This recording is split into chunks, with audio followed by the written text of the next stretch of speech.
بسم اللہ الرحمن الرحیم۔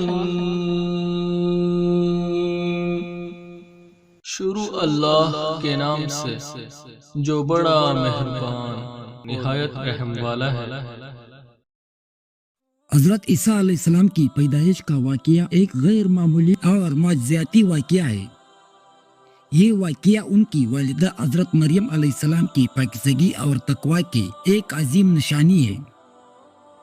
حضرت مریم علیہ السلام کا تعلق بنی اسرائیل کے ایک انتہائی معزز اور نیک خاندان سے تھا۔ وہ حضرت عمران کی بیٹی اور حضرت ہارون علیہ السلام کی نسل سے تھی۔ ان کی والد حضرت عمران اپنے زمانے کی نہایت ہی نیک اور متقی شخص تھے۔ ان کی والدہ حنا نے اپنی بیٹی کو بیت المقدس کی خدمت کے لیے وقف کرنے کی نیت کی تھی۔ اس وقت بیت المقدس کی دیکھ بھال حضرت زکریا علیہ السلام کی ذمہ تھی، اور یوں حضرت مریم علیہ السلام ان کی سرپرستی میں آ گئی۔ قرآن مجید میں سورہ مریم آیت نمبر 16 میں یہ آیا ہے، اور اس کتاب میں مریم کا بھی تذکرہ کرو۔ اس وقت کا تذکرہ جب وہ اپنے گھر والوں سے علیحدہ ہو کر اس جگہ چلی گئی جو مشرق کی طرف واقع تھی۔ حضرت مریم علیہ السلام نے اپنی جوانی کا زیادہ تر وقت اللہ کی عبادت میں گزارا۔ وہ اتنی پاکیزہ تھی کہ فرشتے بھی ان سے ملنے آتے تھے۔ ایک دن ایک فرشتے نے ان کے سامنے انسانی شکل میں خود کو ظاہر کی، جو کہ در حقیقت حضرت جبرائیل علیہ السلام تھے۔ ایک دن جب حضرت مریم علیہ السلام بیت المقدس میں عبادت میں مشغول تھی، تو حضرت جبرائیل علیہ السلام ایک خوبصورت نوجوان کی صورت میں ان کے سامنے آئے۔ قرآن مجید میں سورہ مریم آیت نمبر 18 میں یہ آیا ہے، مریم نے کہا، میں تم سے خدا رحمان کی پناہ مانگتی ہوں، اگر تم میں خدا کا خوف ہے تو یہاں سے ہٹ جاؤ۔ پھر سورہ مریم آیت نمبر 19 میں آیا ہے، فرشتے نے کہا، میں تو تمہاری رب کا بھیجا ہوا فرشتہ ہوں، اور اس لیے آیا ہوں تاکہ تمہیں ایک پاکیزہ لڑکا عطا کروں۔ سورہ مریم آیت نمبر 20 میں یہ آیا ہے، مریم نے کہا، میرے لڑکا کیسے ہو جائے گا جبکہ مجھے کسی بشر نے چھوا تک نہیں ہے، اور نہ میں کوئی بدکار عورت ہوں۔ سورہ مریم کی 21ویں آیات میں یہ آیا ہے، فرشتے نے کہا، ایسے ہی ہو جائے گا۔ تمہارے رب نے اس کے بعد حضرت جبرائیل علیہ السلام نے ان کی قمیص کی گریبان میں پھونک ماری، اور اس کے بعد حضرت عیسیٰ علیہ السلام کا وجود اللہ کے حکم سے حضرت مریم علیہ السلام کے رحم میں بغیر کسی مرد کے عمل دخل آ گیا۔ یہ ایک ایسا معجزہ تھا جو اللہ کی قدرت کاملہ کا ایک واضح ثبوت تھا۔ جب حضرت مریم علیہ السلام کے ہاں عمل کے آثار ظاہر ہوئے تو وہ لوگوں کی طعنوں سے بچنے کے لیے شہر سے دور ایک ویران جگہ پر چلی گئی۔ وہ اس وقت بہت پریشان تھی اور سوچنے لگی اب وہ کس طرح لوگوں کا سامنا کرے گی۔ اسی پریشانی کی علم میں وہ ایک کھجور کی تنے کے پاس پہنچی جہاں ان کی ولادت کا وقت قریب آ گیا۔ اس وقت ایک آواز نے ان کو پکارا۔ قرآن مجید میں سورہ مریم آیات نمبر 24 میں یہ آیا ہے، پھر فرشتے نے ان کے نیچے ایک جگہ سے انہیں آواز دی کہ غم نہ کرو، تمہیں رب نے تمہارے نیچے ایک چشمہ پیدا کر دیا ہے۔ پھر قرآن شریف کی دوسری آیات سورہ مریم آیات نمبر 25 میں یہ آیا ہے، اور کہاں ہے، اور کھجور کی تنے کو اپنی طرف ہلاؤ، اس میں سے پکی ہوئی تازہ کھجوریں تم پر چڑھیں گے۔ حضرت مریم علیہ السلام نے کھجور کی تنے کو ہلایا اور تازہ کھجوریں گرنے لگے۔ انہوں نے کھجوریں کھائے اور اس چشمے کا پانی پیا جس سے انہیں سکون ملا۔ اسی جگہ پر حضرت عیسیٰ علیہ السلام کی پیدائش ہوئی۔ اس پیدائش کے بعد وہ بچے کو لے کر اپنی قوم کے پاس واپس آئی۔ جب لوگ یہ دیکھ کر حیران اور غصے میں ان پر الزام لگانے لگے تو انہوں نے کچھ نہیں کہا بلکہ بچے کی طرف اشارہ کیا۔ قوم نے یہ دیکھ کر کہا، ہم ایک گہوارہ میں پڑے ہوئے بچے سے کیسے بات کر سکتے ہیں؟ قرآن مجید سورہ مریم آیات نمبر 29 میں اس پر مریم نے اس بچے کی طرف اشارہ کیا۔ لوگوں نے کہا بھلا ہم اس سے کیسے بات کریں گے جو ابھی پالنے میں پڑا ہوا بچہ ہے۔ سورہ مریم کی دوسری آیات نمبر 30 میں پھر یہ آیا ہے، اس پر بچہ بول اٹھا کہ میں اللہ کا بندہ ہوں، اس نے مجھے کتاب دی ہے اور نبی بنایا۔ دوسری آیات نمبر 31 میں، اور جہاں بھی میں رہوں مجھے بابرکت بنایا ہے، اور جب تک زندہ رہوں مجھے نماز اور زکوٰۃ کا حکم دیا ہے۔ یہ واقعہ ایک اور عظیم معجزہ تھا جس نے حضرت عیسیٰ علیہ السلام کی نبی ہونے اور حضرت مریم علیہ السلام کی پاکیزہ ہونے کی گواہی دی۔ بچپن اور ابتدائی زندگی حضرت عیسیٰ علیہ السلام نے اپنی ابتدائی زندگی فلسطین کی ایک شہر ناصرہ میں گزاری، اسی لیے انہیں ناصری بھی کہا جاتا ہے۔ ان کے بچپن کے بارے میں بہت کم تفصیلات ملتی ہے، لیکن قرآن مجید اور احادیث سے یہ ثابت ہے کہ وہ ایک انتہائی نیک اور باصلاحیت بچہ تھے۔ ان کا بچپن عام بچوں جیسا نہیں تھا، بلکہ وہ بچپن سے ہی اللہ کی طرف سے حکمت اور علم کے حامل تھے۔ اللہ تعالیٰ نے بچپن میں ہی انہیں وہ معجزات عطا کر دیے تھے جو نبوت کے بعد ظاہر ہونے تھے، جیسے کہ گارے سے پرندے کی شکل بنا کر اس میں پوند مارنا، اور وہ اللہ کے حکم سے اڑنے لگتا تھا۔ وہ اندھوں کو بینا اور گوڑیوں کو ٹھیک کر دیتے تھے۔ یہ تمام معجزات اس بات کی دلیل تھے کہ وہ کوئی عام انسان نہیں بلکہ اللہ کے منتخب کردہ نبی ہے۔ ان کی پیدائش اور بچپن کی یہ غیر معمولی کہانیاں ان کے آنے والی نبوت کی بنیاد تھی۔ یہ واقعات واضح کرتے کہ اللہ تعالیٰ نے انہیں ایک خاص مقصد کے لیے بھیجا تھا۔ جب حضرت عیسیٰ علیہ السلام بڑے ہوئے تو ان پر اللہ نے نبوت نازل فرمائی۔ انہیں بنی اسرائیل کی طرف بھیجا گیا تھا جو اس وقت دین سے دور ہو چکے تھے اور کئی طرح کے گمراہیوں میں مبتلا تھے۔ ان کے معاشرے میں ظلم، ناانصافی اور حق سے دوری عام ہو چکی تھی۔ حضرت عیسیٰ علیہ السلام نے اپنی تبلیغ کا آغاز اپنی قوم کو اللہ کی وحدانیت کی طرف بلانے اور آخرت کی یاد دلانے سے کیا۔ انہوں نے انہیں بتایا کہ وہ اللہ کے حکم سے ان کے پاس آئے ہیں تاکہ وہ سیدھے راستے پر چلے۔ قرآن مجید سورہ مریم آیات نمبر 36 میں یہ آیا ہے، اور اے پیغمبر لوگوں سے کہہ دو یقیناً اللہ میرا بھی پروردگار ہے اور تمہارا بھی پروردگار ہے، اس لیے اس کی عبادت کرو، یہی سیدھا راستہ ہے۔ ان کی تعلیمات کا محور توحید، اخلاقیات اور اللہ کی رضا کا حصول تھا۔ انہوں نے لوگوں کو سادہ زندگی گزارنے، غریبوں اور کمزوروں کا خیال رکھنے اور اللہ کے احکامات پر عمل کرنے کی تلقین کی۔ ان کا اندازہ نہایت شفقت اور محبت والا تھا۔ وہ لوگوں کو ان کی گمراہیوں سے بظاہر آگاہ کرتے، لیکن ان کا مقصد انہیں تباہ کرنا نہیں بلکہ ہدایت دینا تھا۔ اللہ تعالیٰ نے حضرت عیسیٰ علیہ السلام کو بے شمار معجزات عطا فرمائے تھے تاکہ وہ اپنی نبوت کو ثابت کر سکے اور لوگوں کو اللہ کی قدرت دکھا سکے۔ ان کی معجزات بلا شبہ نہایت غیر معمولی تھی۔ بیماریوں کو شفا دینا اللہ کے حکم سے وہ لاعلاج ہوتے تھے۔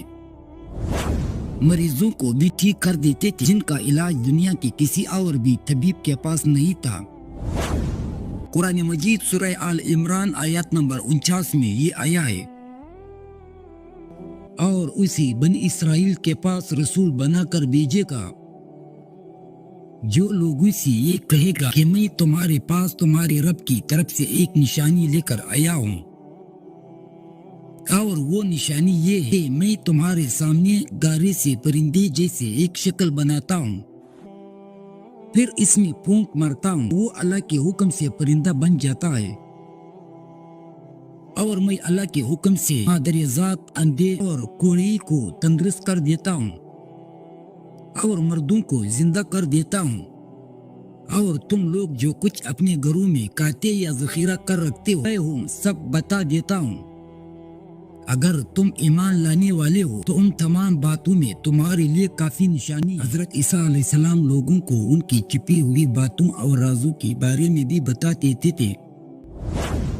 وہ لوگوں کو بتا دیتے تھے انہوں نے کیا کھایا ہے اور اپنے گھروں میں کیا کچھ چھپا رکھا ہے،